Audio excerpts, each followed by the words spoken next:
A big change here in Delaware in the fight against COVID-19. Plus, Wilmington's Hotel Dupont just launched a new incentive in response to the rise in COVID cases. And the deadline for the 2022 health coverage in Delaware is quickly approaching. What you need to know.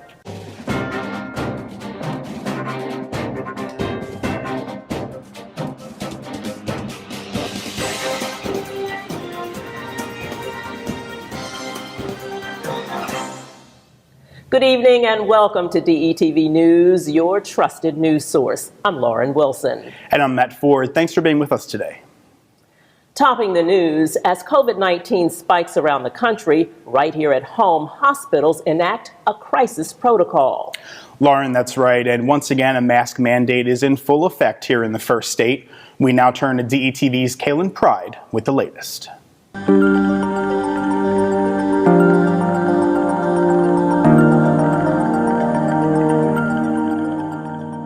It's a new year, but COVID continues to be a problem that seems like it just won't go away.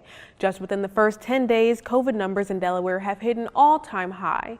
Doctors and nurses across the state have been overwhelmed with patients, and hopefully with the governor's new policy, it can help slow down the spread.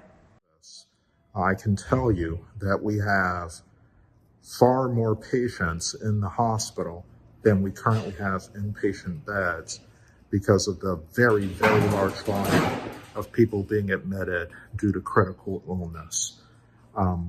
We are at a critical juncture where we've never before been, and it is particularly important that we keep people who can stay out of the hospital, best accomplished by people getting vaccinated and wearing these kind of masks in public settings.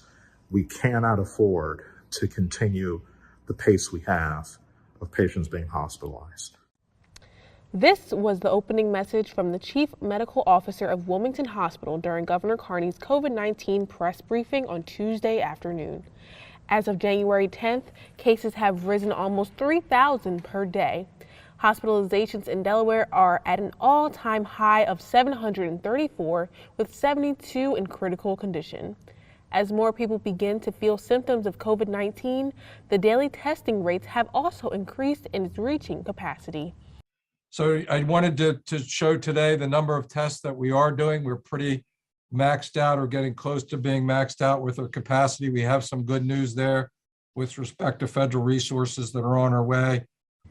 Hospitals are currently over capacity, and in the governor's press briefing, Dr. Rattay, director of the Division of Public Health, said that hospitalizations are one of the truest indicators of the spread in the community. But on average, our hospitals are really operating right now at about 117% of their capacity. Christiana Care and Beebe are at approximately 130% of their capacity. And even Nemours, while Nemours is not over capacity, this past Sunday, they hit a high water mark for children hospitalized with COVID at 70. For weeks, Governor Carney has urged Delawareans to take responsibility by getting vaccinated and getting the booster shot.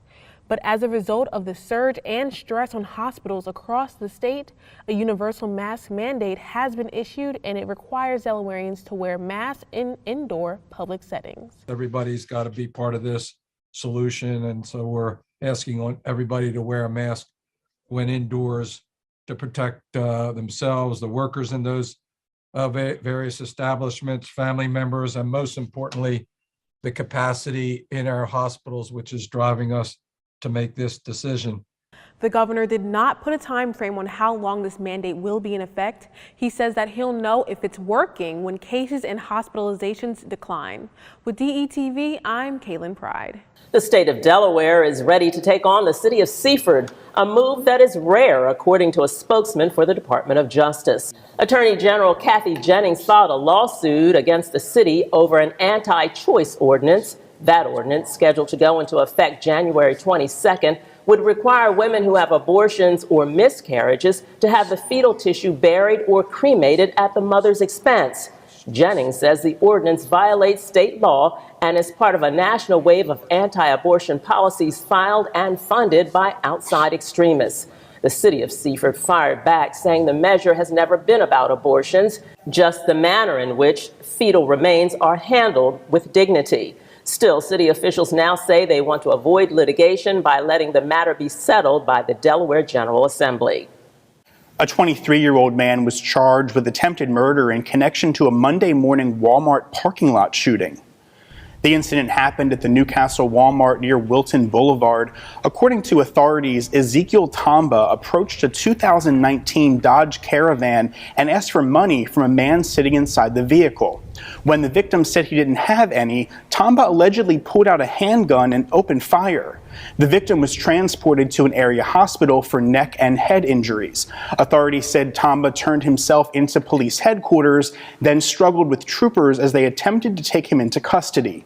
Tamba was charged with a number of felonies, including first-degree attempted murder. He was taken to the Howard R. Young Correctional Institution. Authorities urge the public to practice parking lot safety, and if someone seems suspicious, alert someone nearby or contact police. The beginning of the year has been marred by house fires in Delaware, many occurring just this week.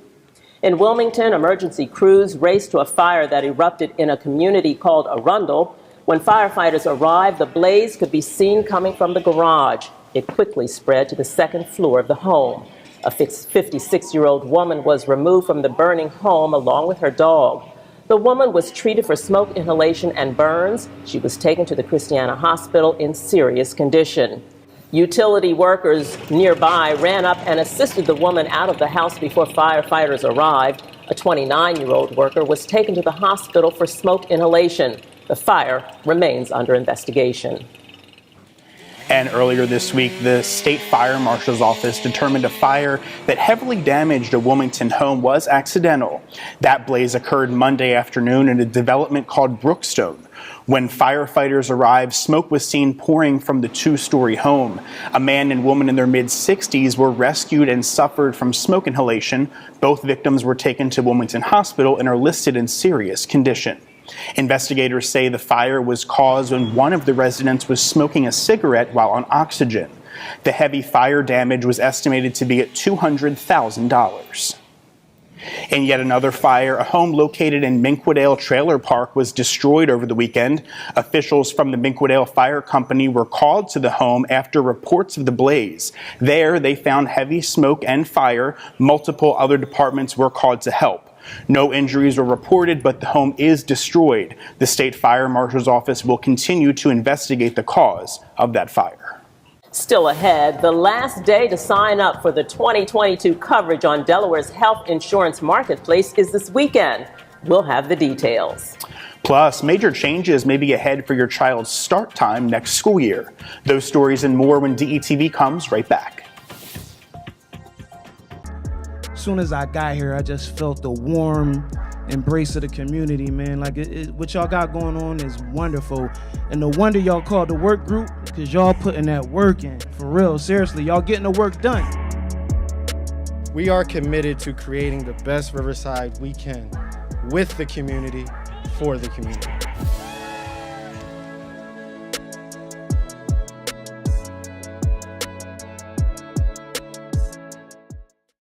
This message is brought to you by Newcastle County Government. Hi, I'm Dr. Neil Hochstein at ENT and Allergy of Delaware. We've been very fortunate to be protected from COVID-19 with the vaccines, but now we're hearing a lot about booster shots. If you're over 65 or have some immune compromise, booster shots are an effective way to strengthen your immune system again. It's the same vaccine that you received with your first or second dose, and it can extend and strengthen the protection that you've already received. Keep yourself and your friends and family safe. Thank you.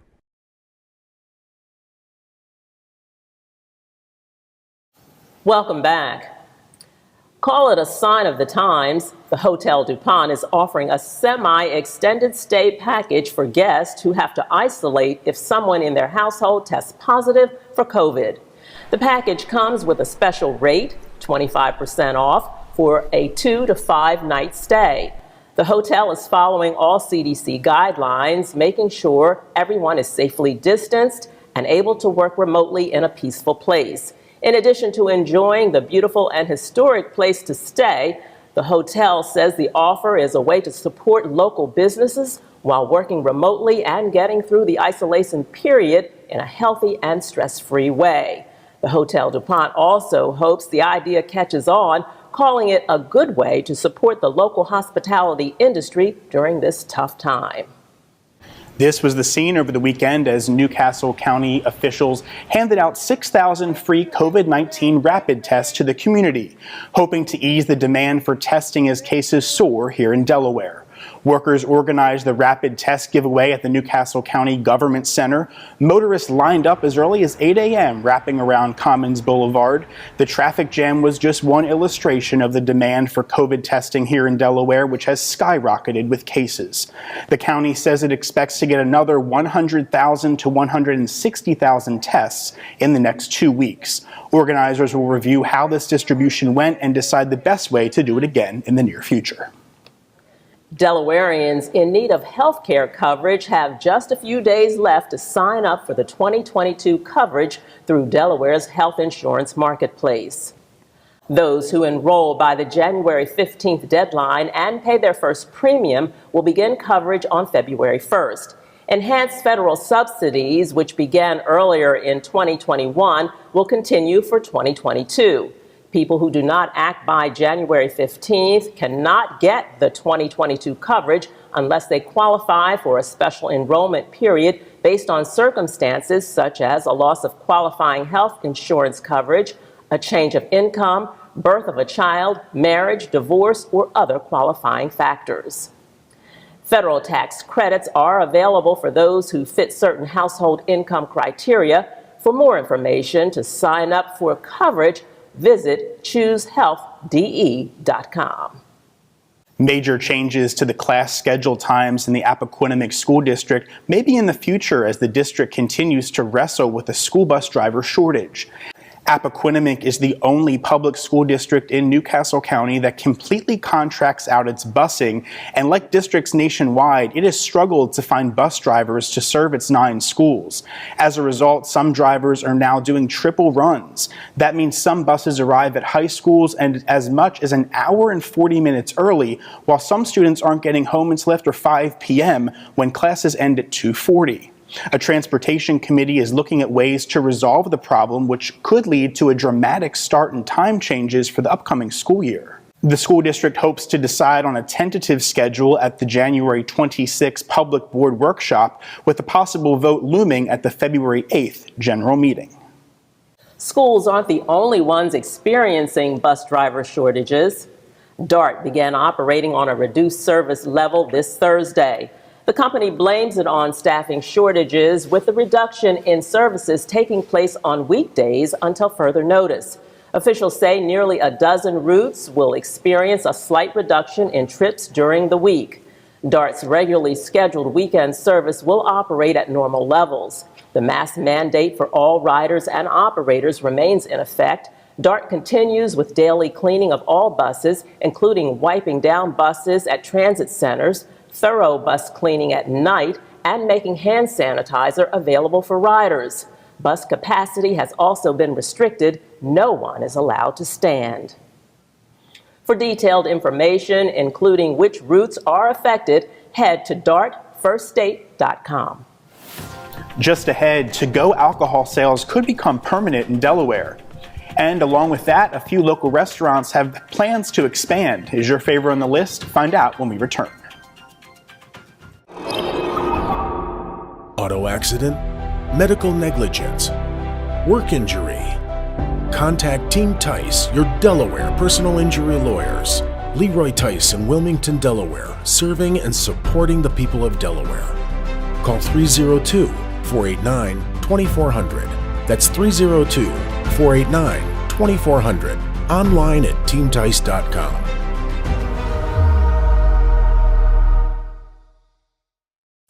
Welcome back. It's been downright frigid these past few days. Let's find out if there's any relief in the forecast. Shakira, say it ain't snow. Thanks, Matt. Here is your DETV 3-day weekend weather forecast. Beginning with Newcastle County. We can expect to see partly cloudy skies with a high of 44 degrees, which are typical temperatures for January. Now on Saturday, the temperatures will drop considerably and it will be cold. The high will be about 25 degrees. Now on Sunday, we're back up at about 34 degrees, but be prepared because we might get some snow. Now, let's see if Kent County will get some flurries. Friday, we'll have gray skies with a high of 45 degrees. And on Saturday, there'll be partly cloudy skies with a high of 26 degrees. Now on Sunday, there will be a chance of rain and snow in the afternoon with a high of about 36 degrees. And last but not least, Sussex County, here's your forecast. Friday and Saturday, we're looking to have that same dip in temperatures, 46 degrees and then 26 on Saturday. Sunday will be a bit warmer with a high of 39 degrees, but expect that mixture of rain and snow. Now, this weekend seems to be typical January weather with Sunday being that mix of rain and snow. So just be careful. You have to go out and bundle up because it will be cold out there. Everyone, please stay warm, stay safe, and be well. Back to you, Matt. Thanks, Shakira. More outdoor dining and options to carry out alcohol will become attractions in Delaware if a state lawmaker gets his way. House Bill 290 is a product of the pandemic, but according to those in the hospitality industry, it's a positive one. The legislation, sponsored by House Speaker Pete Schwarzkopf, would remove a sunset provision on carry-out alcohol sales that's set to expire in March. It would also open the door for expanded outdoor dining. The state representative says the measure would be the silver lining in what he calls a dark COVID-19 cloud. As it stands now, restaurants with patios must apply to use the space and pay $1,000 a year. Schwarzkopf is working with the Delaware Alcoholic Beverage Control Commission to make changes to the legislation that will benefit the hospitality industry that suffered because of COVID. It looks like Delawareans aren't the only ones combating the cold and COVID. The Brandywine Zoo is expanding its virtual programming to help visitors understand how the animals cope with the cold. Virtual programs are scheduled to launch this week to explain it to children and adults alike. The program first started due to the pandemic. The zoo has embraced this new way to reach and educate visitors in the virtual world and plans on having special virtual field trips around certain holidays this year. The zoo has managed to keep all of the activities available and affordable, with household registrations at $5 and classroom registrations running at $15. To check out the schedule and to register, go to brandywinezoo.org. If you frequent the Trolley Square area, you'll be excited about this news. Former home of Bar Roja and Scratch Magoo's is getting a familiar restaurant name. The Newark-based Grain Craft Bar will open a new location this spring next to Trolley Square's Oyster House on Delaware Avenue in the 40 Acres neighborhood. The Trolley Square location will be the 6th. A 5th Grain restaurant previously had been announced last month, coming to the University of Delaware Star campus in mid-2022. In other restaurant news, after more than 2 years of delays, Harry's Hospitality Group is getting ready to open its second Kitchelines restaurant in the Brandmar Plaza in North Wilmington. The new location off of Marsh Road is expected to open sometime between mid-April and mid-May. Harry's Hospitality Group also owns Harry's Savoy Grill and Ballroom, also in Wilmington. There is still a fair amount of construction to be done before the new Kitchelines opens. The construction costs are said to be about 1/3 more than they were before the pandemic, this due to supply chain and manufacturing issues. The restaurant is already working on onboarding the 65 employees needed to operate the new restaurant. We're going to take a quick break. When we return, Nick Alessandrini will be here with your local sports headlines, so stay with us. This message is brought to you by Newcastle County Government. Many wonder, what is a variant? A variant is a mutation or a change in the genetic sequence of the virus. Some of our methods of treating COVID-19 become ineffective. If we were to simply get vaccinated, we could decrease the spread and the likelihood that a mutation would form in the first place. Let's get vaccinated.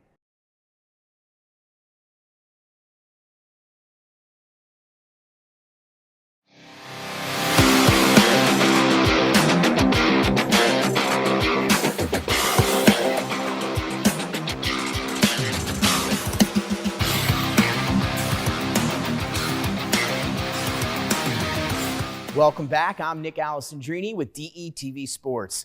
A shift in the rankings across the board, and we display our first ever Delaware Live Sports Wrestling rankings today as well. But let's get started with some high school basketball. First, we'll take a look at the top 10 in boys. The Spartans from St. Mark's making an appearance at number 10 after being unranked last week. Apo falls to 9 from 7. Sally's able to move up a spot from number 9 to number 8 as they move to in-state play, still with a tough record of 2-6, but all 6 losses coming to out-of-state opponents. Tower Hill, they get a big win on Tuesday night over defending state champion Sanford, 59-56 in double overtime, and they move up to number 6. Sanford moves back 1 spot to number 7. Seaford, coming off that tough loss to Middletown on Saturday, they move down to number 5. Middletown, with that win, moves up to number 4. And undefeated William Penn, led by Gabe Valmon, come in at number 3. They are 6-0 so far on the season. Then rounding out the top of the rankings is number 2 Dover, who used an impressive second half to beat Smyrna 76-52 on Tuesday. And then your top-ranked Howard Wildcats, who took down number 9 Apo earlier this week 60-44. So that's your boys' top 10. Now to the girls' basketball rankings now. Not much shifting, but a new face cracking in the rankings at number 10 this week, and that's the 5-0 Hillers from Tower Hill. Seaford and Charter both move up a spot from last week. Tattle remains at number 7. St. Elizabeth, after back-to-back tough losses for them, including one to Ursuline, they fall to number 6. Woodbridge, Ursuline, and Cape all move up 1 spot, and Caravel and Sanford remain the top 2 teams in the state in our girls' rankings. Now time to highlight a different sport as we progress into the winter season, and that is wrestling. We now debut our Delaware Live individual and team wrestling rankings, as you can see it on your screen. A few shakeups this week after a great weekend at the Del Castle Invitational. The Caravel Bucks took home the team title with a score of 330.5 points. DMA from Division II finished second with 242, and Sally's third with 201.5. Some big matchups shifted some of the rankings this week. In the upper weights, 2 DMA Seahawks made a splash. Hayden Money came in as the 6th seed and defeated the number 3, number 2, and number 1 seeds on his way to capturing the Del Castle Championship. His teammate, Tyler August, doing similar things at 220. August defeated the state's top wrestler at the time in the finals with a 14-4 major victory. And the Caravel Bucks, well, they had all 14 wrestlers placed in the top 6 and crowned 7 Del Castle champions. So that took us into Tuesday, where 2 of the top teams in the state met up for a duel at Caravel Academy. The Caravel Bucks, fresh off that Team Del Castle title, welcomed a shorthanded South squad to bear Delaware again on Tuesday. It was all Caravel early, but the match got started with a good one, a battle of number 1 versus number 2, Eddie Radke and Cam Davis. Radke locking it up first and going to get his 2 swipes, but then a little bit later on, Cam Davis finds a cradle of his own and able to get 2 back points there. Radke up 3-2 in the third when he's able to get the reversal. Cam Davis would get one as well, though, and that would do it. His top-ranked Eddie Radke was able to hold on 5-4 late in the third for that win over Cam Davis. Then at 120 pounds, Marcello Iannone took on the number 5-ranked wrestler from Salesianum, Colin Honecker, in a match that came down to the wire. Honecker was holding a 2-1 lead late in the match when Iannone is able to find a Peterson and take Honecker to his back, pulling out the victory with back points as the clock hits 0, a 3-2 win for Caravel's Iannone. The Bucks, defending state champs, all took care of businesses. Radke, Poor, Nick Hall, all with bonus points on the night for the Bucks. And for the Sows, the 2-time All-American and Beast finalist Max Agresti, he was able to earn bonus points as well with a tech over Brock Rhodes. The Bucks did get the victory over the Sows 54-17. Iannone was the wrestler of the match with the late win. Here's what he had to say. I was holding on, waiting for that stalemate, and I saw them 15 seconds left, and I knew I had to do something, so I just kind of turned back and tried to get him on his back, and I mean, it was there, so. Yeah. Should be an exciting wrestling season here in 21-22. But this weekend, a lot of the focus is going to be on the Birds. The Eagles, they finished the regular season with a record of 9-8 and earned themselves the number 7 seed in the playoffs and a date with the defending Super Bowl champion Tampa Bay Buccaneers and, of course, Tom Brady. Eagles will try to avenge that 28-22 loss in the regular season, a little more on a stake this time around, and the Bucs will be without wide receivers Antonio Brown, who was cut last week after his on-field outburst against the Jets, and Delaware native Chris Godwin, who suffered a season-ending ACL tear back in Week 15. The Birds, big underdogs in Vegas, with the Bucs set as 8.5-point favorites for kickoff on Sunday, and you can catch that game at 1 o'clock on Fox. That'll do it for sports this week. I'm Nick Alessandrini. Make sure to stay tuned for more DETV news after these messages. Let DART do the driving. DART First State provides transportation that is clean, safe, reliable, and affordable. Plan your trip and get real-time bus information with the free DART Transit app. Scan your phone to pay your fare with the free DART Pass app. So what are you waiting for? Try transit today.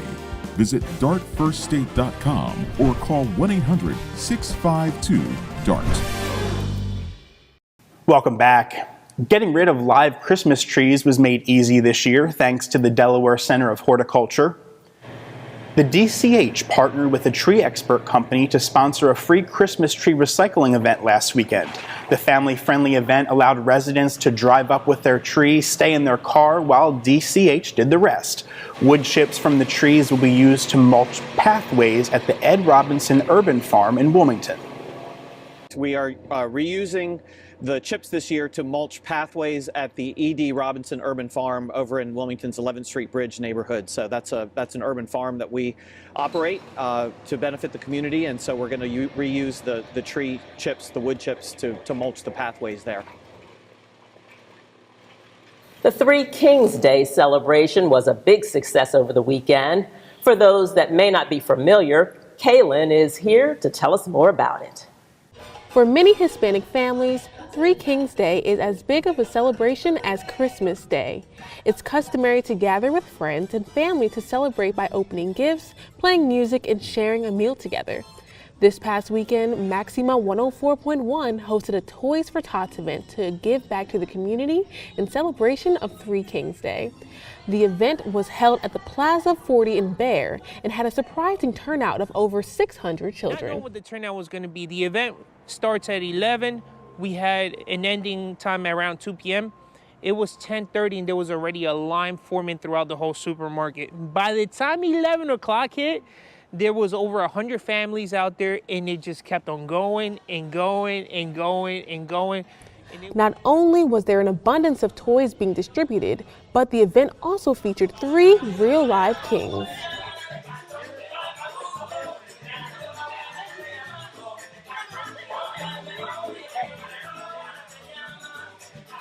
Maxima 104.1 is the largest Latino radio station in the tri-state area. Operating under the Voice Radio Network in Georgetown, Maxima is more than just a radio station. I got the chance to speak with Christian a bit more on how the station gives back to the community.